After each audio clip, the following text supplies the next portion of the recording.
YCP నాయకులపై మంత్రి Mandipalli Ramprasad Reddy fire అయ్యారు. కోటి సంతకాల సేకరణ పేరుతో కలెక్టరేట్లను ముట్టడించడం భావ్యం కాదని మండిపడ్డారు. ఇప్పుడు ప్రజలు పూర్తిగా క్లారిటీతో ఉన్నారని మంత్రి తెలియజేశారు. జగన్మోహన్ రెడ్డి ఇప్పటికైనా ఈ విషయం తెలుసుకోవాలని అన్నారు. ఈరోజు సిగ్గుమాలిన చర్య ప్రజల యొక్క ఆరోగ్యం గురించి కానీ, విద్య గురించి కానీ, రైతుల గురించి కానీ, ఏ వ్యవస్థ గురించి పట్టించుకొని Jaganmohan Reddy and co team రోడ్లపైకి వచ్చి బిర్యానీ పొట్లాలు, క్వార్టర్ బాటిళ్లకు మనుషులను కలెక్టర్లకు చేరువేసుకొని కలెక్టర్లకు కోటి సంతకాలు అని చెప్పి అక్కడ ఒక అర్జీ సమర్పించుకోవడం, ఇక్కడి నుంచి గవర్నర్ను కలిసి కోటి సంతకాలు సేకరించినోటి అంట అవి గవర్నర్కి ఇస్తామని చెప్తా ఉన్నారు. మేము ఒకటే అడుగుతున్నాం, రాష్ట్ర వ్యాప్తంగా ఈ 18 నెలల్లో ఏ రోజు ప్రజల యొక్క బాగోగుల గురించి మీరు ఎప్పుడు ఆలోచించాల? రైతుల విషయంలో ఏ రోజు మీ 5 సంవత్సరాల్లో మంచి జరగల. ఈ ప్రభుత్వం వచ్చి అన్నదాత సుఖీభవ అని చెప్పి రైతులను రాజు చేయాలనే ఒక లక్ష్యంతో ఈ ప్రభుత్వం పనిచేసింది.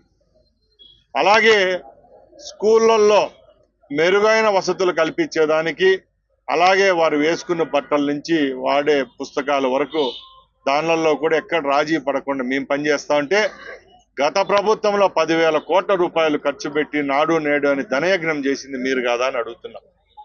అవన్నీ మనం మాట్లాడుకుందాం. ఈరోజు ముఖ్యంగా మేము మాట్లాడుతూ ఉండేది, మీకు కపట ప్రేమ, పేదల యొక్క ఆరోగ్యం మీద మీకు చిత్తశుద్ధి ఉందా అని అడుగుతున్నాం. నిజంగా చిత్తశుద్ధి ఉంటే ఆ రోజు జగన్మోహన్ రెడ్డి గారు మీరు శంకుస్థాపన చేసిన కాలేజీలు ఎన్ని, మీరు కుర్చీలో నుంచి దిగిపోయే రోజుకి ఎన్ని కాలేజీలు ఎంత పర్సెంటేజ్ పూర్తి చేశారు మీకు తెలుసా? ఈరోజు పీపీపీ విధానాన్ని ఏదో కొత్తగా ఈరోజు మా ప్రభుత్వం, మా ముఖ్యమంత్రి గారు తెచ్చినారని మీరు చెప్తున్నారు. భారతదేశంలోనే కాదు యావత్ ప్రపంచంలో ఈరోజు మౌలిక వసతుల కల్పన జరుగుతూ ఉందంటే, ప్రపంచవ్యాప్తంగా భారతదేశ వ్యాప్తంగా పెద్ద పెద్ద ప్రాజెక్టులు వస్తూ ఉన్నాయంటే అది పీపీపీ విధానంలో కాదా అని అడుగుతున్నాం. అన్ని దగ్గరలా ప్రభుత్వానికి సంబంధించిన ఇన్స్టిట్యూషన్సే ఉన్నాయని మేము అడుగుతున్నాం. మీ బాధ ఏదో మాకు అర్థం కావడం లేదు. మీరు ఏదైతే ఏర్పాటు చేశారో అవి మేము పూర్తి చేస్తామని చెప్తానే ఉన్నాం. దానికి సంబంధించి సుమారుగా 6 మాసాలు ఎక్సైజ్ చేయడం కూడా జరిగింది. ఈరోజు మీరు ఇలాగా ప్రజలను మభ్యపెట్టేదానికి, పేదవాళ్లకు నోట్లో అన్నం తీసేదానికి చర్యలు చేస్తా ఉన్నారు తప్పక మీకు చిత్తశుద్ధి ఉందా అని అడుగుతున్నా. ఈరోజు ఈ ప్రభుత్వం తీసుకున్న నిర్ణయాల్లో 1-2 మీ దృష్టికి తీసుకొని పోతున్నా. ఈరోజు పీపీపీ విధానంలో జగన్మోహన్ రెడ్డి ఆ రోజు తీసుకున్న నిర్ణయానికి, ఈరోజు మా ముఖ్యమంత్రి గారి నిర్ణయానికి తేడా ఒకసారి గమనించండి.